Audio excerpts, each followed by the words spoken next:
Bonjour, une nouvelle de Guy de Maupassant, auprès d'un mort. Il s'en allait mourant comme meurent les poitrinaires. Je le voyais chaque jour s'asseoir vers 2 heures sous les fenêtres de l'hôtel, en face de la mer tranquille, sur un banc de la promenade. Il restait quelque temps immobile dans la chaleur du soleil, contemplant d'un œil morne la Méditerranée. Parfois, il jetait un regard sur la haute montagne au sommet vaporeux qui enferme Menton, puis il croisait d'un mouvement très lent ses longues jambes si maigres qu'elles semblaient deux os, autour desquelles flottait le drap du pantalon. Et il ouvrait un livre, toujours le même. Alors il ne remuait plus, il lisait de l'œil et de la pensée. Tout son pauvre corps expirant semblait lire, toute son âme s'enfonçait, se perdait, disparaissait dans ce livre jusqu'à l'heure où l'air rafraîchi le faisait un peu tousser. Alors il se levait et rentrait. C'était un grand Allemand à la barbe blonde, qui déjeunait et dînait dans sa chambre et ne parlait à personne. Une vague curiosité m'attira vers lui. Je m'assis un jour à son côté, ayant pris aussi pour me donner une contenance un volume des poésies de Musset. Et je me mis à parcourir Rolla.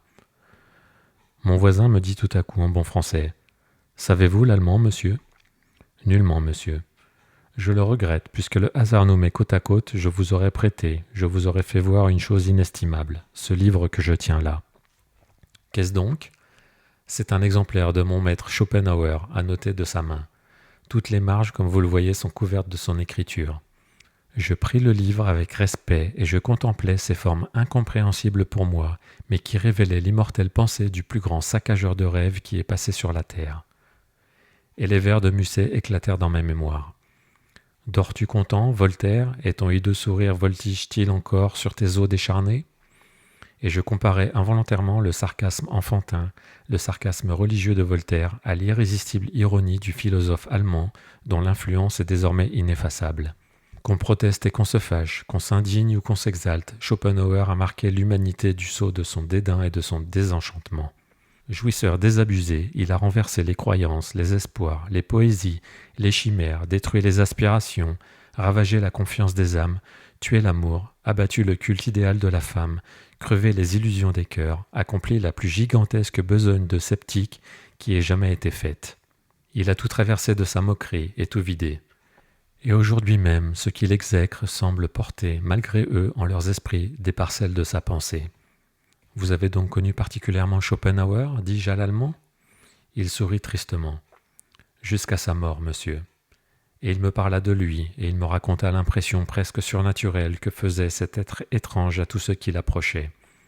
Il me dit l'entrevue du vieux démolisseur avec un politicien français, républicain doctrinaire, qui voulut voir cet homme et le trouva dans une brasserie tumultueuse, assis au milieu de disciples, secs, ridés, riant d'un inoubliable rire, mordant et déchirant les idées et les croyances d'une seule parole, comme un chien d'un coup de dent déchire les tissus avec lesquels il joue.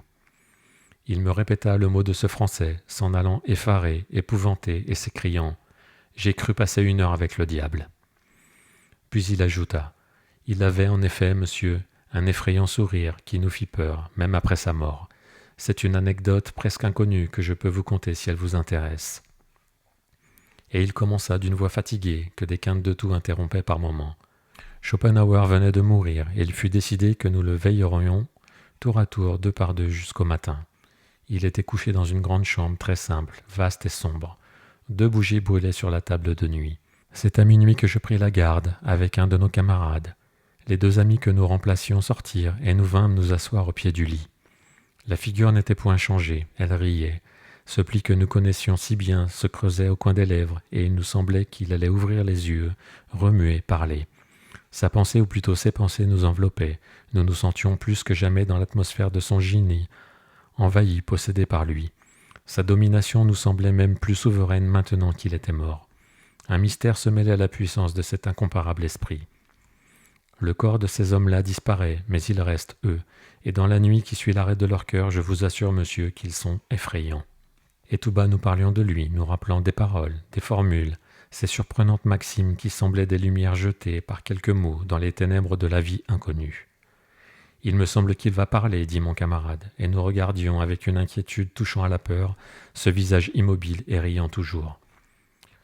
Peu à peu, nous nous sentions mal à l'aise, oppressés, défaillants. Je balbutiai. « Je ne sais pas ce que j'ai, mais je t'assure que je suis malade. » et nous nous aperçûmes alors que le cadavre sentait mauvais. Alors mon compagnon me proposa de passer dans la chambre voisine, en laissant la porte ouverte, et j'acceptai.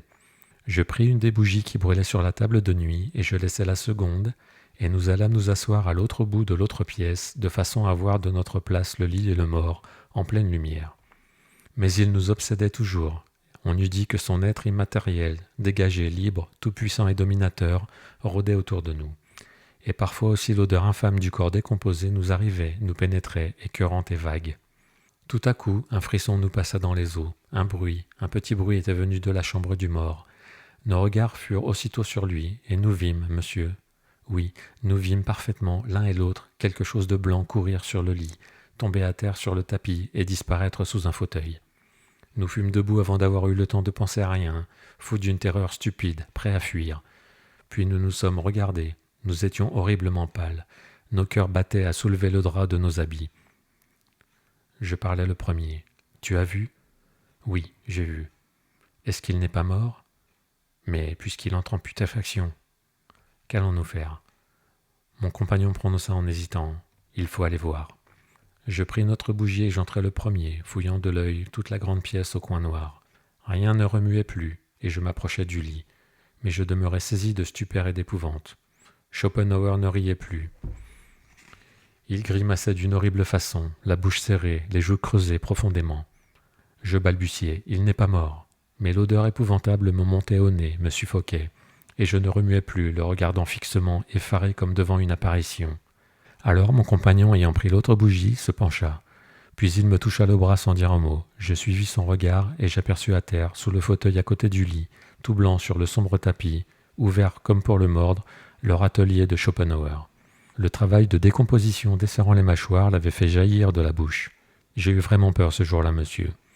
Et comme le soleil s'approchait de la mer étincelante, l'Allemand phthisique se leva, me salua et regagna l'hôtel.